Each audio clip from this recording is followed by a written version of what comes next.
This is Art Sense, a podcast focused on educating and informing listeners about the past, present, and future of art. I'm Craig Gould.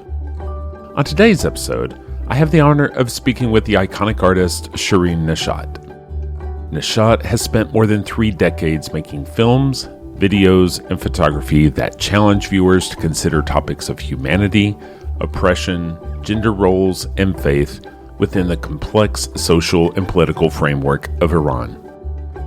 In the conversation, we discuss her origins in Iran, her life in exile, how her work has evolved, and her perspectives on the recent uprising in her homeland following the death of Mahsa Amini while in the custody of the regime's morality police. And now, a discussion about dreams of home from a life in exile with artist Shirin Neshat.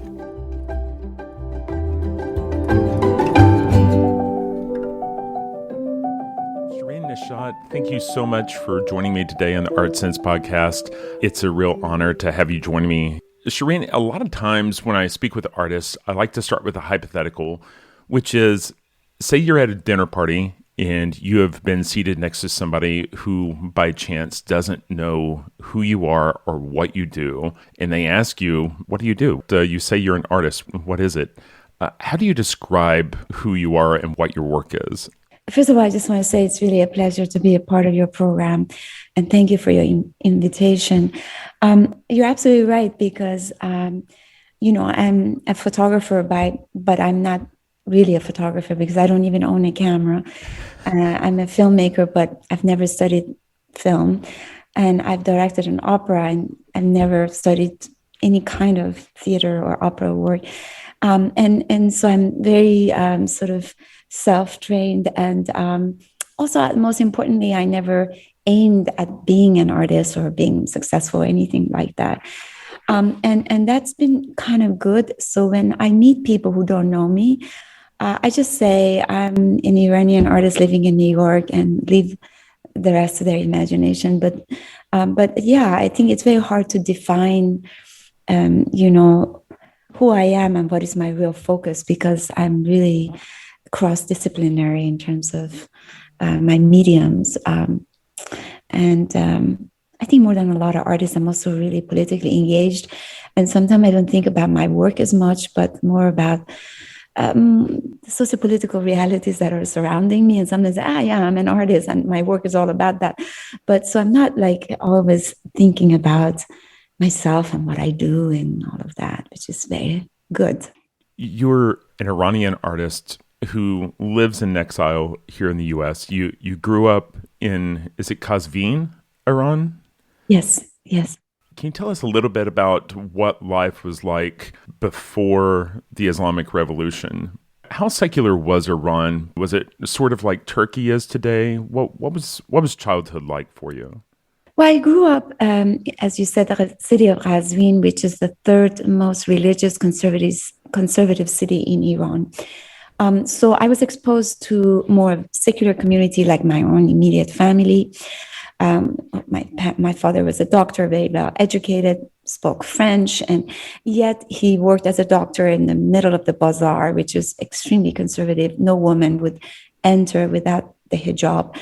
And also, for example, just to give you an example, it was a kind of a sin to go to movie theaters. There was 2 movie theaters. So my father would never, ever show up. So what happened inside our house and the environment and their friends and family were very different than what was the outside at school. And so we were, I would say, I grew up in a community that was deeply divided and conflicted between secular and non-secular tendencies.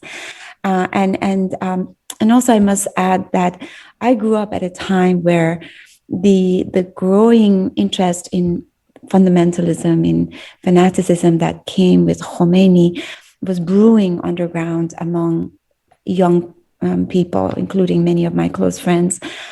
At this time, he was already exiled in Iraq, but there was a lot of student movements at universities that were not necessarily religious, but then there was a clergy and their activity. And then there were the pro-Shah people. So I grew up in this environment that was really the pre-revolution of 1979, and it was a kind of it was a very complicated period to be in, and I think my father got sort of worried and immediately started to send his children outside, just imagining that soon the country was going under turmoil. If I remember the story correctly, your father sends you and your sister to California when you were 15, right? I was 17, yeah, and it was really difficult because I was really living in a very happy family, in a very friendly, community. And when I was transported to US, to Los Angeles, which, America became Hollywood. It was the opening to the Western culture in our mind in Iran. But I remember very vividly that immediately as I arrived, I fell into a deep depression, even as a young woman. And I desperately wanted to go back. And my sister went back, but my father insisted that it's not a good idea to go back to Iran. It was difficult to get into universities.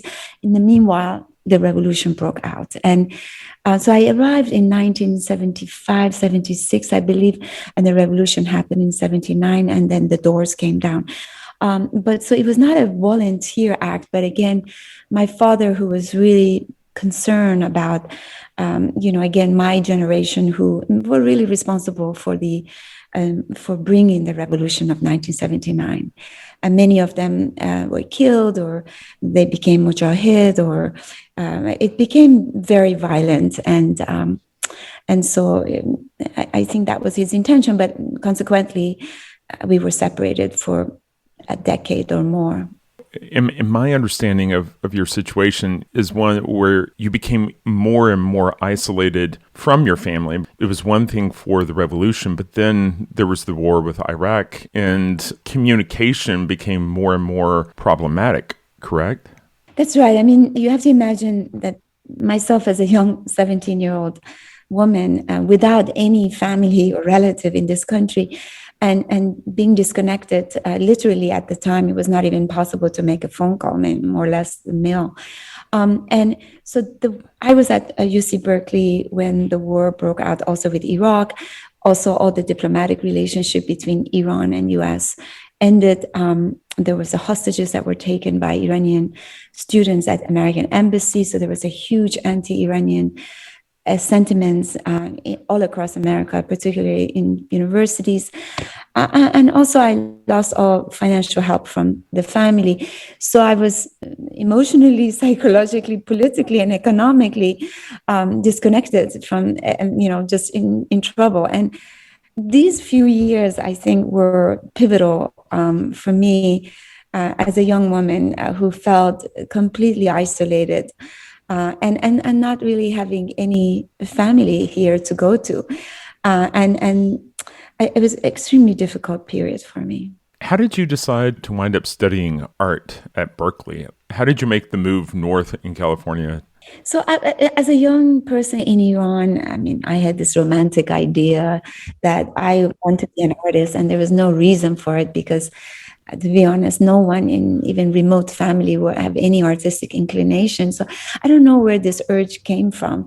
And then when my sister left and I was alone, I had to find my way, and I had to find ways to sign up in schools, and nothing came to my mind than art to study. But obviously I was an extremely poor candidate because I was not mature enough as an artist. And even at school at UC Berkeley, where I ended up being undergraduate and graduate studies, I would say easily I was one of the weakest students. And I was really struggling also, just being politically volatile moment for me, but also I didn't have the intellectual maturity or even the artistic maturity to be able to create something that was substantial. And so I was just sort of drifting in the art school. And I remember when I applied for graduate student school from undergraduate, my professor came and one by one reported who got in, and he went to say, "You got in, you got in." And when he got to me, he said, "You barely got in." And so I have to say I was quite paralyzed in every way. But so I was making these pretty bad paintings that were sort of an integration of images and sort of paintings of Persian miniature types to a kind of more Western style. And it's very typical of people who come from non-Western culture. They feel like this hybrid style is the way to go. So, and after I finished school, I was lucky enough to just say, I'm not going to be an artist. And I stopped altogether. Well, you say you stopped altogether, but when I've heard you speak about your time working with your then husband with the storefront for art and architecture, it's almost like you had a 10-year residency learning about how to think deeply and research deeply. Can you talk about how that period kind of set the foundation for what your career became in the 90s? I say I got very lucky because there must have been a hunger in me as an Iranian woman that I really wanted to learn. I wanted to be more than this artist who made superficial work. And I wanted to be somebody. And I think Kyung Park, at the time, my husband, he's a true individual. And he came with this conviction of bridging art and architecture with social responsibility. That was his, rhetoric. And he was an architect, but he was also an artist, and he was a true intellectual. And then at that time in New York, this was rare. This was obviously a not-for-profit organization, but what he had founded as a small shoestring organization was this idea that artists and architects could get involved in social political issues and still make very meaningful and beautiful work of aesthetics and design. There's no reason to separate the two. And this is an ongoing conversation, I guess, today in the arts. Do we have to really separate art that can have resonance and be politically charged and politically conscious from very aesthetically high level work? And this was really his mandate. And I think it really resonated with me as a young 20-year-old who is deeply Iranian in a way that there was an activist in me, like it was in Kyung. He also organized like protests. He organized us doing stencils about homelessness all across the city. We did very anarchist type of work that no gallery would do, and so I think he became a huge influence in me as this possibility in being involved with arts, but not within purely market-driven kind of fashion. And I say I'm lucky because I also saw the importance of learning from other artists, other architects, so people whose work was really research-based and was really rich because of that.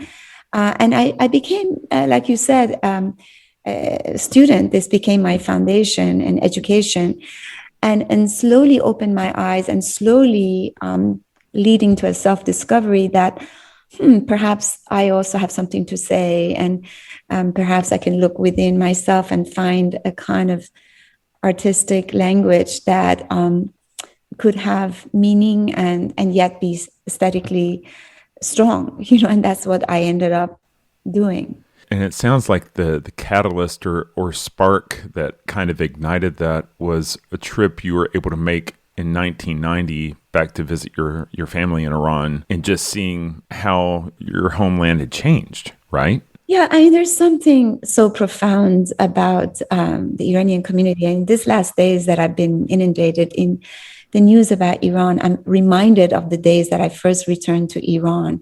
It is really hard to describe to non-Iranians the atmosphere in Iran, and I'm sure those who are living in Iran are very difficult for them to leave it and explain it.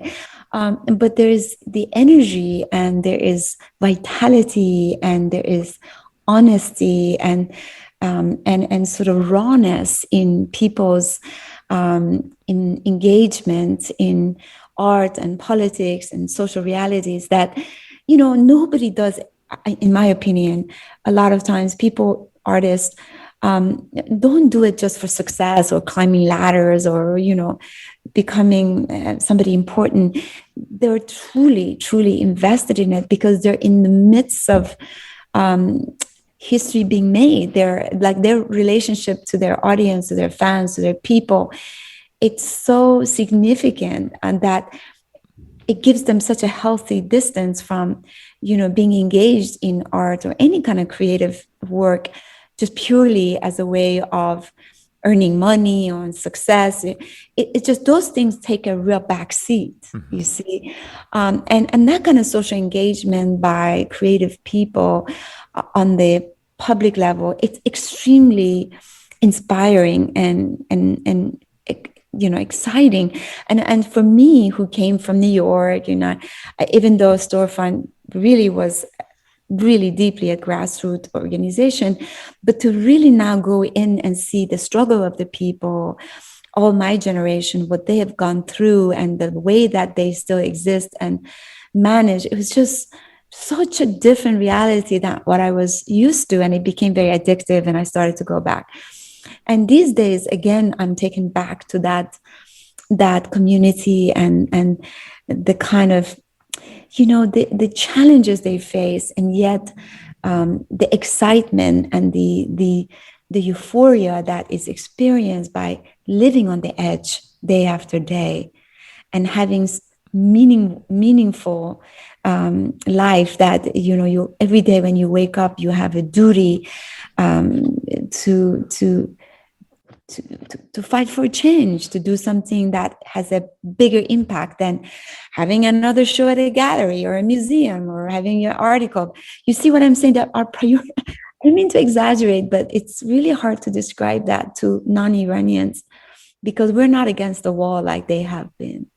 That body of work that you created when you came back, the Unveiling and Women of Allah, really gained you a lot of notoriety, and it focused on the veil as, concealing identity, trying to protect the male gaze from the sexual traps of a female body.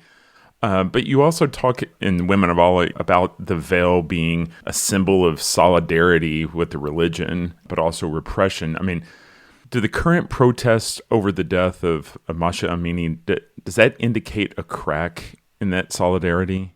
It's really interesting because my obsession has always been about how problematic is the female body in Islamic culture, at least in my own country, and how it continues to be used as a kind of a battleground for ideological rhetoric, where women, by putting on the veil, it's a mandate of the Islamic Revolution of Iran, where they have to protect their own identity and their own rhetoric, and that by this kind of Islamization, they can also cling in power. Like, this is one of the biggest issues. They cannot relax the hijab because they worry, I'm sure, that's if they let that code go, everything else is going to crumble, right? And then there are, of course, women that feel, a sense of freedom by wearing the veil because they're rejecting the Western idea of clothing and just becoming Western. And so I understand that. But the Iranian women, like we have seen the last 11, 12 days, is that is enough to use my body as your tool for spreading rhetoric. Keep your religion at home. Let the hijab be a choice. I don't want anymore to allow you to use my body as your weapon, and they're succeeding. I mean, generation after generation, a lot of women, this government has been in power since 43 years. We've had a number of times where people really tried, but women never succeeded. But this generation, age of 16 years old to 20 something, are just fearless, and they said, no, we refuse. And we don't just want reform, we want you to go away, basta. This is really amazing. And so I think this is remarkable. And you're right. The female body has been central to my work, whether you're talking about through notion of fanaticism or through idea of feminism that comes from anti-religious parties. You know, it's really interesting when I've listened to you speak about the enormous history of Iran and the arc of Persians and the Arab conquest and the rich cultural history. My perception is the history of Iran is so much larger and longer than the 40 years of this regime. There's the hope that this could be just part of a longer history because things have always changed in Iran. Well, you put your finger on a good point, because you see, the very core of Iranian people's grief is that we're conflicted between our Persian and Islamic history. And this regime basically has done everything they can to slowly eradicate the ancient Iranian history, because their rhetoric is that Islam is one. So there is no boundary between Syria and Palestine, Iran and Iraq, and they see it as just Sunni versus Shia, right? And Iranians say, no, Islam absolutely was brought by Arab conquest, as you mentioned, but we have another history, and that, this is our land, this is our identity, this is our history, and you cannot now mix it in with all the Arab world, you see. And for example, they started to change names. They started to try to end Persian celebrations of historical nature. They've done everything, the dress codes, they by putting on the hijab, and this has been the part of the protest of Iranian people, of refusing this notion of Islamization to that degree, of eliminating Persian ancient traditions and history. And so a lot of the younger generation are going out of their way of, for example, renovating older Persian architecture or food or costumes. Like a lot of women are designing things that go back. I mean, so literature, music, a lot of people in reaction to the government are sort of rejuvenating a lot of ancient part of Iranian tradition, which I think is really a remarkable form of protest. So yes, we want an end to this idea. I mean, Islam has been, my grandmother was very religious, my mother is, but it's been always a very secular and not imposing practice. And the way that this government has for 43 years enforced a very rigid practice, it's just not in the nature of Iranian people. And they thought after some years it would infiltrate, and people would get used to it. But no, they haven't. They don't want it anymore. They don't feel comfortable with this rigidity. Your early career was identified by the work with the Women of Allah and Unveiling. And people thought of you more as a photographer. And then in 1998, you created Turbulent, which is a significant video, and it feels like a real kind of turning point in your career. Can you kind of talk about that video and what it kind of opened up for you? Yeah, it's interesting because, in all of my photographs, I had already started a kind of a vision that always portrayed the woman as the outcast or as the rebellious, as the defiant, and with Turbulent, which was really one of my first video work. If you remember, the woman was the one who sang this extremely untraditional music and had no audience and broke every rule of the traditional music. And I just, it really, and from there on, this idea continued. No matter what the story was, the woman became the victorious. The woman became the defiant, the resilient, the protester, the rebellious, and because she was like if you think about Turbulent, there was a male singer who basically had an audience and sang this traditional, beautiful classic music. But then when it came to the woman, she had no audience, and then therefore her music also was just guttural and just was not tied to language. And there itself was the voice of a protest. It was a woman that screamed and cried and it needed no translation. It needed no translation at all. Sure. And it's really powerful that, a woman, and this was all inspired by the women of Iran, and then the work continued. This trilogy in Rapture, where the woman went to the sea and got on a boat and left, or to Fervor, where the woman walked. From there on, anything I ever did, the woman left, the woman rebelled, the women were the victorious one. But the women were also always against the wall. You see what I'm saying? Sure. And that is exactly the character, the identity of Iranian women today, and it was then. And that's how I see it. And that's why I've depicted it the way I did, because it's all rooted in my inspiration of Iranian women.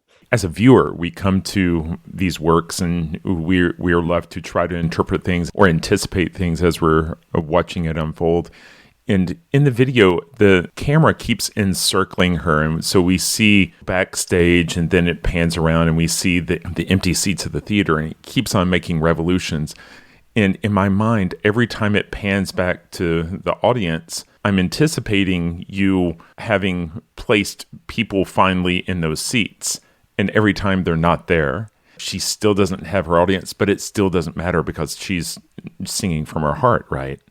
Yeah, and that's really, I think, for women who are so against the wall, under so much pressure, I think there is a state they get in, like the women today in Iran, that you just don't care anymore. You become fearless. You become mad. The rage turns into madness in a good way, where you just sort of transcend into a very mystical. Like I keep thinking about these last days, the videos that I've seen, the images of these ladies who literally are unveiling in front of the Revolutionary Guards, and I'm thinking, what is she thinking of? This could be 10 years in prison, or it could be this many lashes, or whatever.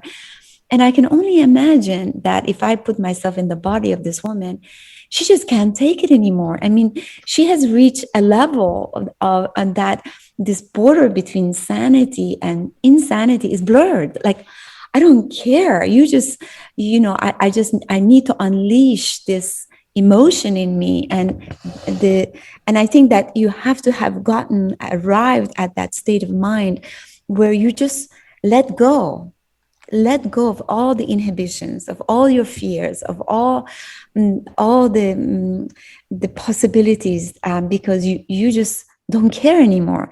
And that, I mean, I made a film called Woman Without Men, and it was exactly about that. The 4 women that took, rescue at this orchard, where they just tried to create their own society and to be free. But it was idea of mysticism, is idea of, you create your own universe, and I think a lot of these women live in their own imagination. They just can't live anymore in the conditions they have inside their house, outside of their home. It's just too hard. It's too hard, literally, not having freedom. And so what I was trying to do with Turbulent and the way that the camera rotates around the female singer as opposed to the male singer is that, is to, I mean, in an aesthetic level, to sort of punctuate the emotional, intensity that this woman is going through, the state of madness, that the rage that is not a quiet one, it's an angry one, it's full of rage. And that's opposite to the man, because he was singing to sort of entertain and appeal to the audience. She's not entertaining and she's not appealing. She's crying and she's screaming. And that's a very different energy, you see. And so I saw this incredible image yesterday of a woman kicking a Revolutionary Guard with her feet. Wow. I was just like dumbfounded, like, well, how unpredictable is that? Like, even on a physical, biological level. But I think it really something overcomes this woman is like, I'm just going to go for it and I'm just going to kick the hell out of this man. I've had enough. And there's something really beautiful, powerful about, you know, seeing that coming from women, I must say. You've made some really amazing video work that is just very artistic. And I was hoping maybe I could talk to you a little bit about ambiguity, like watching something like Passage that you did with Philip Glass. You know, I think we have this notion that the artist or the author has all the answers, but that they're just kind of obscuring us from the truth. But that's not necessarily the case. I think many times artists knows as little about the answers as the viewer. And I'm just wondering, as an artist, how do you commit to a concept that doesn't have an answer or seem to make sense? It's really a very good point you made. I have to say there are times where I've made work when I look back, such as Turbulent, Rapture, Fervor, some of this video, and Woman of Allah, where I feel like they're always about a notion of protest, like it's like that kind of, but then their work like Passage, where it's not really about protest. It is about and this ambiguity, and there is this sense of humanity and universality of pain and sorrow and grief and mourning, and I have to be honest. I made that work when my father died, but also it was a moment where there was an extreme clash between the Palestinians and Israeli forces, and many young Palestinians had died, and there's corpses constantly being carried around, and I was just devastated. Later I made Our House is on Fire in Egypt, which was always also mourning of the older men and women about the youth that were killed during the revolution. So there are times where I made work which is not really about protest, but about the sense of loss and acknowledgement of mourning. The Book of Kings, of course, it was about the catastrophic aftermath of the Green Movement, but that coming from protest. The ambiguity comes in that sense of, I think the ambiguity is my core belief in the sense of there's always something paradoxical, opposite, contradictory about things. There's, for me, aesthetically and conceptually, there's something about life and death, spirituality and beauty and violence and fanaticism, politics and emotions. Even Woman of Allah is female body, eroticism, sensuality, but violence and fanaticism and death. So to me, this notion of ambiguity could be really rooted in my interest in mysticism that comes from Iranian culture, that poetic, that more like a metaphorical, allegorical language, that even pain and suffering is a part of life, and we see it in a way that we accept it, but there's also within that pain there's hope and there's transcendence, and I think Iranian people, they say that they have survived very dark times under dictatorship for years and years because of the strength of their poetic history and their wisdom of the mystics and all of that, because they always see a bright light at the end of the dark tunnel kind of thing. So for me, this idea of the light and darkness, this hope and despair, it's always embedded in my work, whether it's in a movie or a photograph or a video. If there is oppression, there's also rebellion, like in Turbulent you just mentioned. If there is grief and sadness, there is also the force of euphoria and hope. And it's the same like today, this this energy of movement that we see in the last days in Iran. There are young people dying and getting arrested and being tortured and raped. But then there is hope for change and a more better future. I guess that's the way I see everything in this level of ambiguity. And unfortunately, or fortunately, that helps me to see things in that way, because it's easier to fall into despair and say, this is hopeless, this is so I just give up, there's nothing to do, these people of power are just so powerful. But no, I try to see everything in these possibilities. In 2019, you made a body of work called Land of Dreams, and then that turned into a feature film that was inspired by, but not directly related to that body. From hearing you talk about this time, it sounds like you have gotten to a place where you've been in America far longer than you had been in Iran, and you gave yourself permission to have an opinion on America. Can you talk about making work from the point of view of an exiled Iranian instead of work that's focused on Iran itself? Yes, there are millions of Iranians living outside of Iran, not by choice. And I thought it was really important for me to acknowledge my life in America as an immigrant, and something I had not given myself the right to indulge in, look and give my critique about the American society. I always felt still like a foreigner, even though I'm now an American citizen.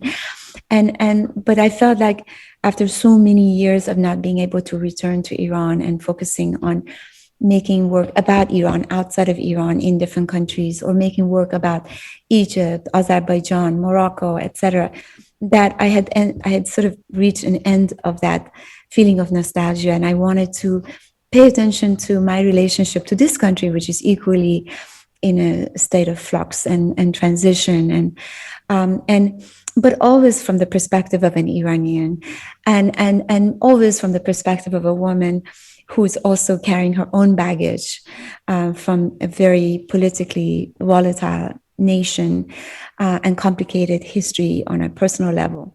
So the narrative, both in the artwork and the film of Land of Dreams, is really about a woman who's really haunted by her own oppressive, authoritarian background and unresolved relationship to her country, yet trying to integrate in a country that for so long has been identified as the enemy of her own country, and sort of navigating politically and emotionally in between these two nations, these two opposing cultures.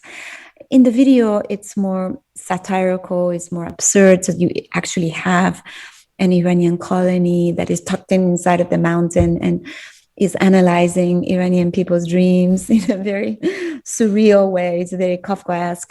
And she's an agent, and she secretly goes to this American town and keeps interviewing them as a artist from Iran.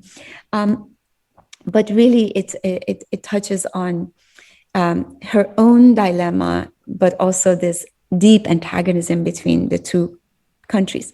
But in the film, I think that it's much more expansive. It's a 2-hour movie, and really it becomes more of a critique of American society from the perspective of this woman who is, a young Iranian woman immigrant.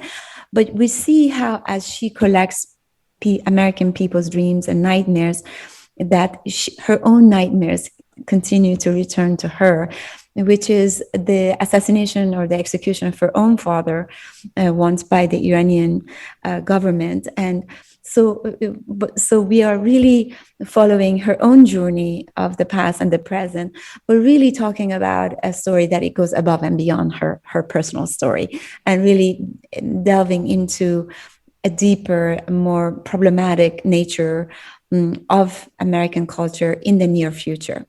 It's a very ambitious idea, but again, as I mentioned to you earlier, it sort of carries this notion of paradoxical, the individual, the collective, the America versus Iran, the dream versus reality. And many things are at play that are sort of creating different layers of intentions and meaning in a story that may be hard for some people to digest because it's really functions in so many different ways. But can I add that it's also cinematically an experiment because this movie is a collection of 6 short stories of different households as this woman and the 2 other protagonists visit. And so it's not by any means a 3-act story. So it is, it's a construction that I think it dares to challenge the conventional way of storytelling in cinema. And again, that could be a little bit hard for some people who expect a more linear storytelling. Do you feel like you've reached a point in your life where you feel like you have found your home? Do you feel grounded at this point in your life, or do you still feel like someone that's between worlds, a world that you can't go back to and one that doesn't match where you grew up? Have you found your place? I tell you what I have, in the last year or 2, have come to realize and like very much is the reality of me being an Iranian American, an Iranian immigrant.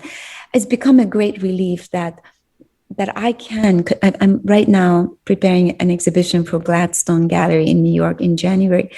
And once again, it's about an Iranian immigrant in America, in Bushwick, in Brooklyn, but who's again haunted by what happened to her in Iran, which she happened to be a political prisoner and she was sexually assaulted, and how she's traumatized. And ironic, because this is what's happening in Iran today. You have many of these political activists being in prison and sexually assaulted. But so I feel that my stories and my concepts will continue because I'm an Iranian and I'm very invested in Iranian culture, but I live in America, you see. And so my stories will now change in color and in shape, in the kind of stories I will tell. But they continue to be Iranian because I am Iranian. But they will be newly more from an immigrant's perspective. Shirin, I cannot thank you enough for your time this morning. It's been a real honor to get to sit down and kind of dive deep into how you think in your past and your opinions about where we are and where we're headed. And I really appreciate your ability to sit down and have a conversation today. Thank you for what you're doing and for your time. I really appreciate it. That's all the time we have for this week. You've been listening to Art Sense. You can find the show on Apple Podcasts, iTunes, Google Play, Stitcher Radio, Spotify, or your favorite podcast app. If you've enjoyed this podcast, be sure to subscribe. And while you're there, please rate the show and leave a quick review. Your feedback is the key to other folks finding us. And if you'd like to see images related to the conversation, read the transcript, and find other bonus features, you can go to cambia.art and click on the podcast tab.